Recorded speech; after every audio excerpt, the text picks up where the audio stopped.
विधान परिषद निवडणुकीला स्थगितीची मागणी, ठाकरे गटात सुप्रीम कोर्टात जाण्याची शक्यता।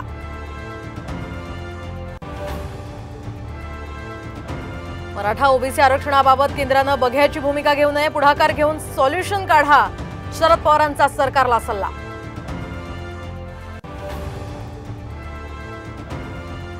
पटना हायकोर्टाचा नितीश कुमार सरकारला दणका, एससी एसटी ओबीसी 65% आरक्षणाचा निर्णय आता रद्द।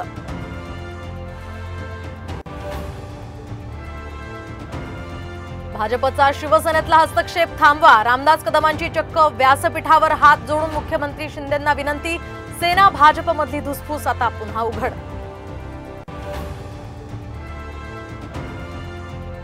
संभाजीनगरमध्ये इंजिनिअरिंग आणि आयटीआयच्या विद्यार्थ्यांचं आंदोलन, महावितरणनं काढलेली भरती रद्द केल्यानं आक्रमक।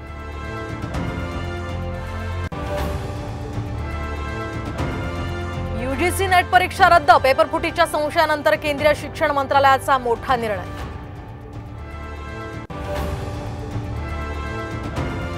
शेतकऱ्यांसाठीही केंद्राचा मोठा निर्णय, कापूस शेंगदाण्यांसह आता 14 पिकांच्या हमीभावात वाढ।